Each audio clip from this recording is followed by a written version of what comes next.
Um, when we look at the tremendous challenge which we have in creating this great reset, I think all stakeholders of global society are challenged.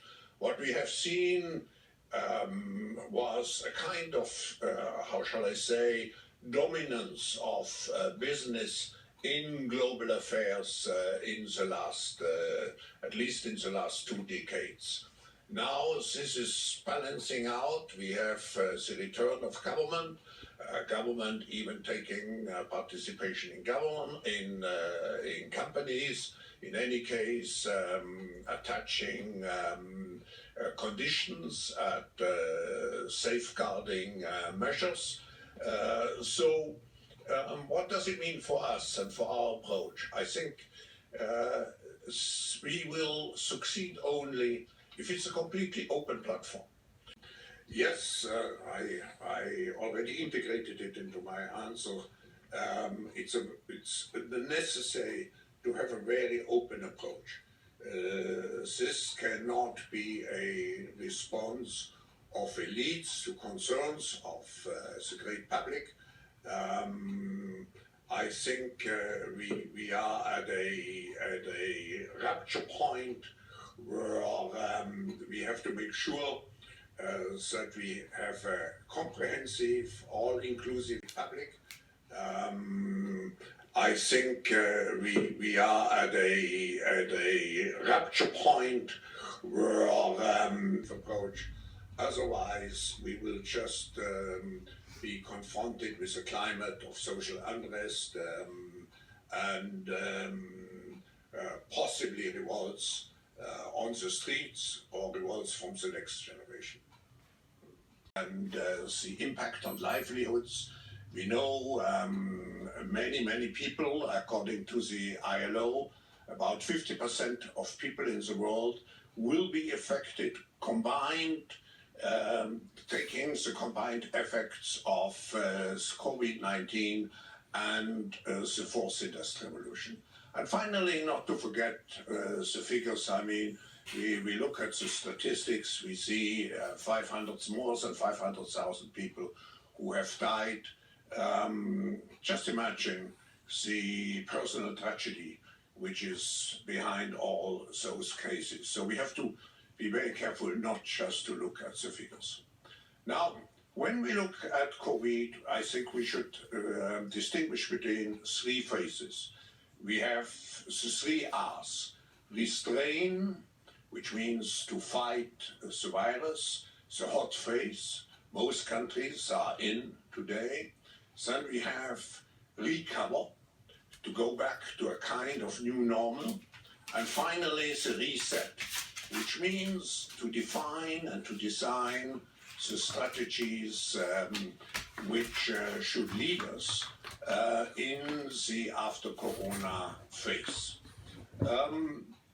What is the objective? What kind of world do we want to build? What do we know? What did we learn?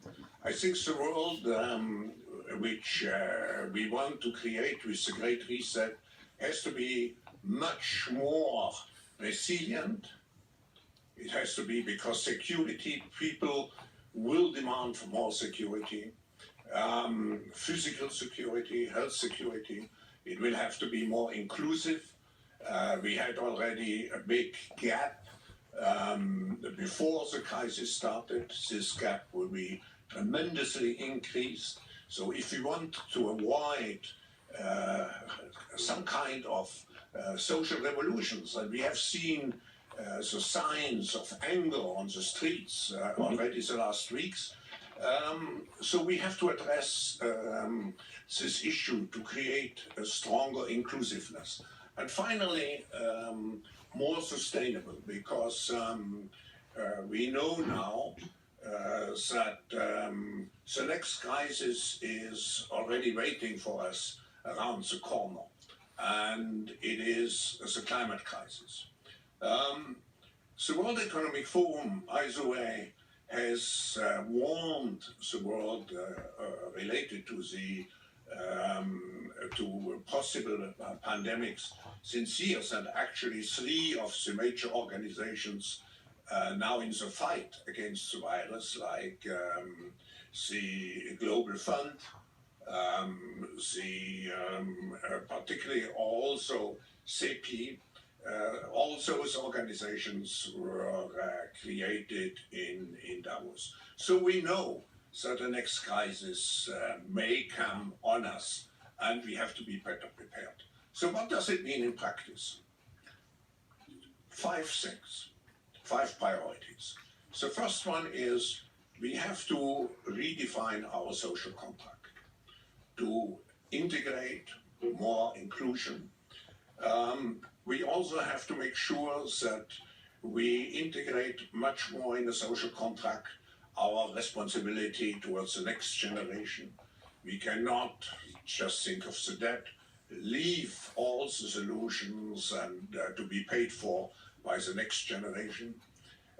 So the social contract, and in the social contract, we also have to look at one specific issue. COVID will create again a gap between the so-called industrialized and emerging countries. The emerging countries, at least some of them, suffering much more compared to some of the countries which have a well-established social safety net. Then second, so it's a social contract. Second, it's a decarbonization of the economy to protect us against let's say, an environmental virus. So there will be a de-urbanization, and people will have some kind of a tendency to prefer a rural environment again more to the, let's say, accumulation of people. As far as the refugees are concerned, I think here we are mainly in a situation of restraint.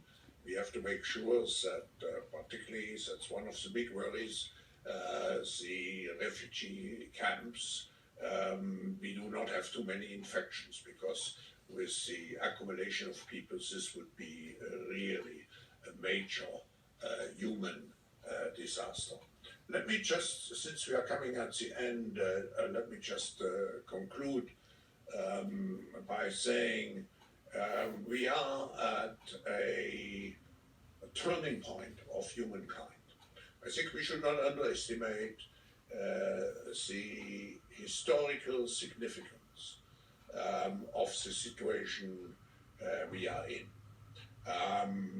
We know the world will look differently when we move out, hopefully as soon as possible, from the acute phase of the virus into a new situation. Now, the second situation is that people assume we are just going back to the good old world which we had, and everything will be normal again in how we are used to normal, in the old fashion. This is, let's say, fiction. It will not happen. The cut which we have now is much too strong in order not to leave traces. And then we have the third possibility, to construct a new concept based on the learnings, on the observations we have seen, and to create really, and I come back, a more resilient, a more inclusive, and a more sustainable world. So some people may say this is too idealistic, but what other choice do we have? At least we have to try. We may fail, and next generations, or even we ourselves, will have to pay the price for our failure. At least we should try it. And I can just promise you on behalf of the forum, of our partners, in governance, business, civil society, and so on behalf of my colleagues. And we will try to be on the constructive side. It will be an interesting journey, a journey which probably will last for quite some time. The annual meeting will be a major factor in it. So I'm looking forward to continue this discussion with you, and hopefully to continue the discussion by showing that we make maybe only small, but at least we make progress.